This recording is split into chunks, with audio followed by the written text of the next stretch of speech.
Morning guys, hi, this is Mariahe and I just want to share to you some strategies that I used that helped me, these strategies that helped me to pass the licensure examination for teachers. First guys is simply follow a study routine. Dili siya necessary nga grabe gid ka strict nga study routine or study schedule, like dapat duha ka oras daghan kay kung nahuman na nabitaw dili siya nga na kay ma-overwhelm ka.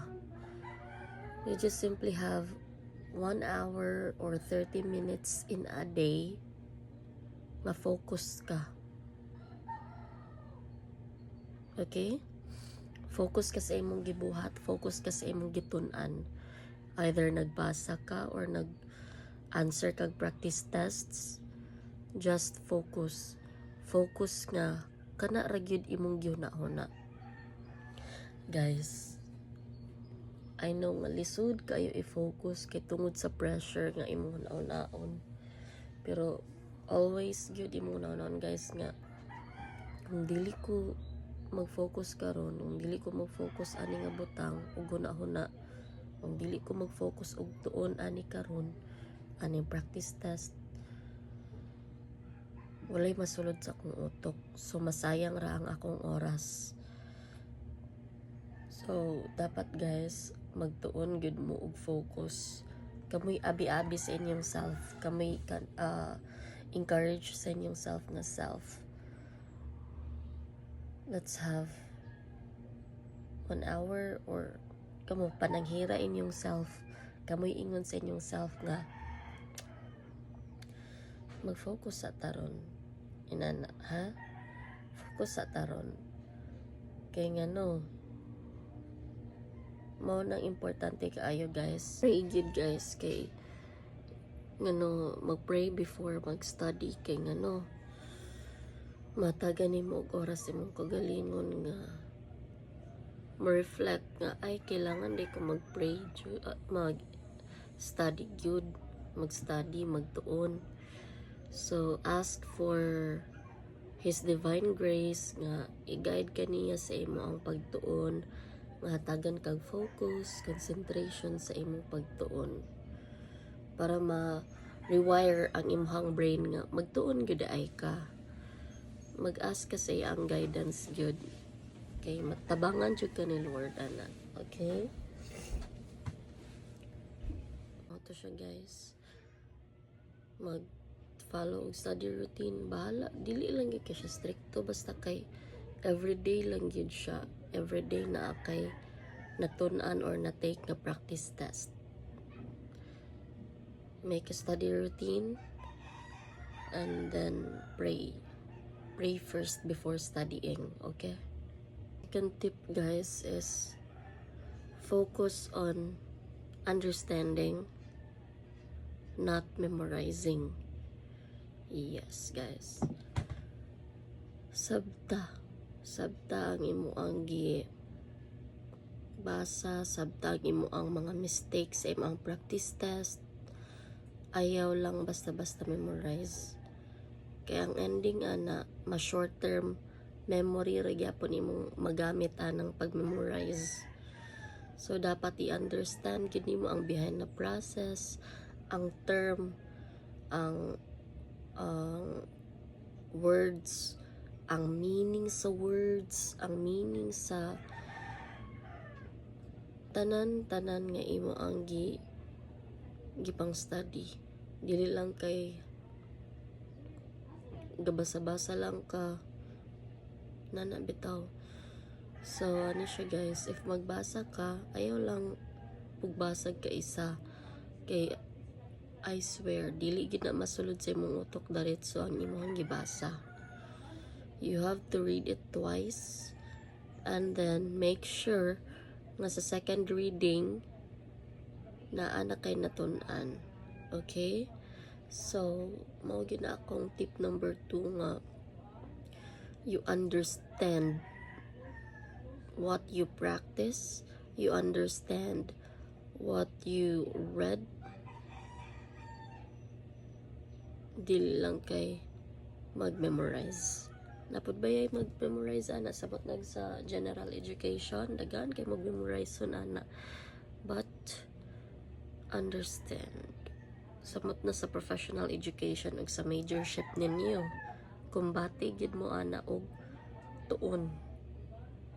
Third tip guys, ang ikatulong nga tip for reviewing in the licensure examination for teachers, guys, answer as many practice tests as you can.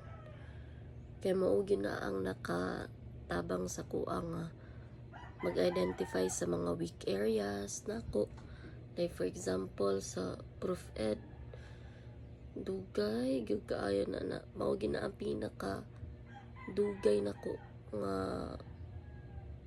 part sa ako ang let nga nahuman during sa actual nga day ha, and also during pud sa ako ang review time.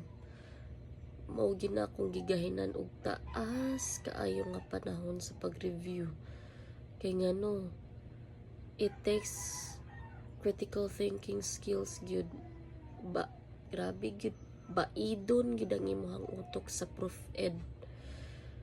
Mao nagahin gyud ko og oras anang para sa proof ed jud guys kay ngano daghan man gud siya, and situational siya pero dili siya basta-basta nga situation lang.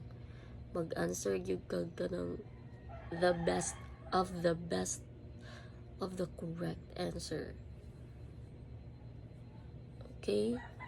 Itansya pag ginanimo kung kani ako ang choice nga pilion, choice A. Would it make sense? Makonect ba siya sa question? Like inana guys. Kaya there are times nga si PRC bright kaayo mo himo og question, lisod-lisoron gyud ka sa proof ed. So mao na siya akong tip nga dapat take yung practice tests kay para mabantayan nimo kagalingon kung maayo na ba ka mo answer, kung naabe na sulod sa imong utok sa imong gipangtun-an. Maibalaan man nimo nga mo man ni akong gitun-an last time manong wala pa mangyapon siya nasulod sa kong utok, manong namali mangyapon ko ani nga area. Unsa day nga thought, unsa day pag-process sa akong thoughts nga nung mali akong pag-answer, gadinanghag lang ba ko or wala gid na ako nasabtan ang ako ang gitun-an or wala gyud ko kasabot sa question. Mao na siya ha. Use your metacognition. Yes guys, ayaw mo pag-rely sa inyo ang self lang, no? That's why